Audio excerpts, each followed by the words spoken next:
Demon ஸ்லேயர்ல ஆசிராஸ் எல்லாருமே ரொம்ப பவர்ஃபுல்லான ஸ்வாட்ஸ்மேன் தான். ஒருத்தவங்களுக்கும் ஒரு யூனிக்னஸ் இருக்கும். பட் அவங்கலாம் சேர்ந்து பண்ண முடியாத ஒண்ண 神神楽陽化突 சிங்கிளாவே பண்ண ஒரு பெர்சன் தான் யோருச்சி. なんだと思っているんだ。どうして忘れる。 அதுவும் வித்தவுட் எஃபோர்ட்லேயே பண்ணியிருப்பாரு.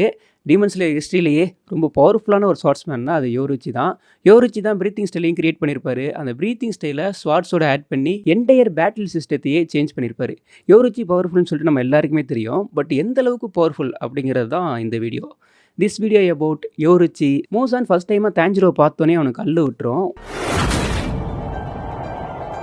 உயிர் மேலே பயம் வர ஆரம்பிச்சிடும். வெறும் அவனோட இயர்ரிங்ஸை பார்த்தனால மட்டுமே. ஏன்னா யோருச்சி பண்ண சம்பவம் அந்த மாதிரி.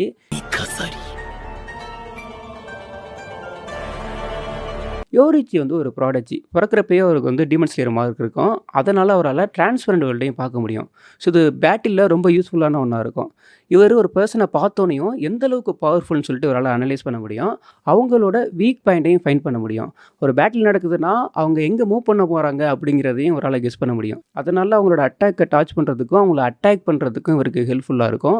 இவர் பிறக்கிறப்பவே செல்ஃப்லெஸ் ஸ்டேட்டோட பிறந்திருப்பார். இது டீமன் ஸ்லேயர் பேட்டிலில் நிறைய இடத்துல ஹெல்ப் பண்ணும். இப்போ வந்து ஆகாசா இனோஸ்கி இவங்கெல்லாம் எடுத்துக்கிட்டிங்கன்னா ஒரு பர்சன் என்ன இன்டர்னோட வர்றாங்கன்னு சொல்லிட்டு அவங்களால ஃபைண்ட் பண்ண முடியும். பட் செல்ஃப்லெஸ் ஸ்டேட்டில் இருந்தாங்கன்னா அதை ஃபைண்ட் பண்ண முடியாது.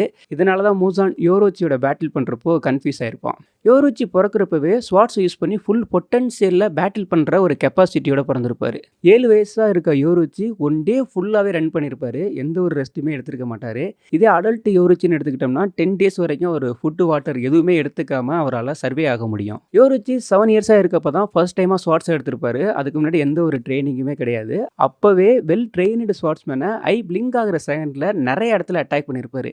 ஜஸ்ட் லெக்குன்னு சொல்லிட்டு நிறைய இடத்துல அடி விழுந்திருக்கும். யோருச்சி தான் ப்ரீத்திங் ஸ்டைலை கிரியேட் பண்ணுவார். இந்த ப்ரீத்திங் அப்படிங்கிறது அவருக்கு நேச்சராகவே இருக்கும். ஃபர்ஸ்ட் டைம் அந்த ட்ரெயின்டு ஸ்வாட்ஸ்மேனோட பேட்டில் பண்ண போனார் இல்லையா, அப்போவே அதை யூஸ் பண்ணியிருப்பாரு. பட் அது ஃபுல் ப்ரீத்திங் ஸ்டைல்னு சொல்லிட்டு நம்மளால சொல்ல முடியாது. அதோட லைட் வெர்ஷனாக வேணால் நம்ம சொல்லலாம். யோருச்சி சன் ப்ரீத்திங் யூசர். அவரோட ப்ரீத்திங் ஸ்டைலில் எல்லா ஸ்வாட்ஸ்மேனுக்கும் கற்றுக் கொடுத்துட்டு இருப்பாரு. பட் அவங்களால யாராலையும் அதை அடாப்ட் பண்ண முடியாது. ரொம்ப ஹார்டாக இருக்கும்.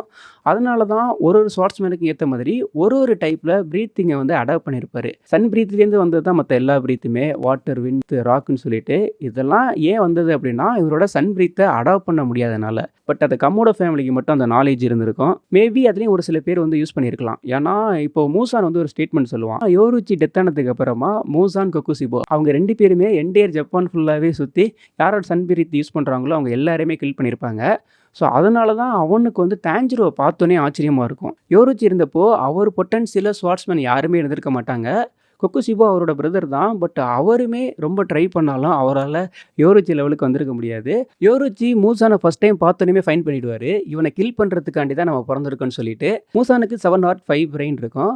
டீமன்லேயே ரொம்ப பவர்ஃபுல்னா மூசான் தான். மூசானோட பிளட் கிடைச்சா தான் மற்றவங்களால டீமன் ஆக முடியும். மூசானோட மூவ் எல்லாமே ரொம்ப ஸ்பீடாக இருக்கும். பட் அவன் ரொம்ப ஸ்பீடாக அட்டாக் பண்ணாலும் அதை எல்லாத்தையுமே யோருச்சி ஈஸியாகவே டாச் பண்ணுவார். அதே மாதிரி யோருச்சி ரொம்ப ஸ்பீடாக இருக்குவார். அவர் ஒரே மூவ்லேயே மூசானை அட்டாக் பண்ணிடுவார். மூசானை அட்டாக் பண்ணோடனே மூசான் வந்து கன்ஃபியூஸ் ஆகிடுவான். ஏன்னா அவன் ரீஜெனரேட் ஆக மாட்டான்.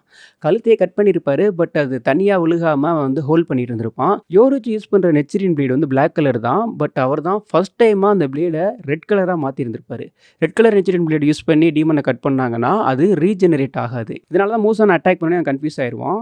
யோருச்சி செல்ஃப்லெஸ் ஸ்டேட்டில் இருப்பார் இல்லையா, அதனால மூசானால அவர் எந்த அளவுக்கு பவர்ஃபுல்லான பர்சன் சொல்லிட்டு அனலைஸும் பண்ண முடியாது. மூசானை அட்டாக் பண்ணுறப்போ அவர் சன் ப்ரீத் யூஸ் பண்ணியிருப்பாரு. அதுலேயும் 13th ஃபார்ம் அவரோட பிளேடை ரெட் கலராக மாற்றி அட்டாக் பண்ணியிருப்பாரு. மூசானுக்கு தெரிஞ்சிடும் யோருச்சிக்கிட்டேருந்து எஸ்கேப் ஆக முடியாதுன்னு சொல்லிட்டு. அதனால் என்ன பண்ணுவான்னா செல்ஃபாகவே அவன் வெடிச்சுப்பான். அப்படி வெடிக்கிறப்போ 1800 பீஸாக சிதறி இருப்பான். அதில் 1500 பீசஸை கம்மியான டைம்லேயே டெஸ்ட்ராய் பண்ணிடுவார். பேலன்ஸ் இருக்க 300 பீசஸ் வச்சு தான் அவன் ரீஜெனரேட் ஆகிருப்பான்.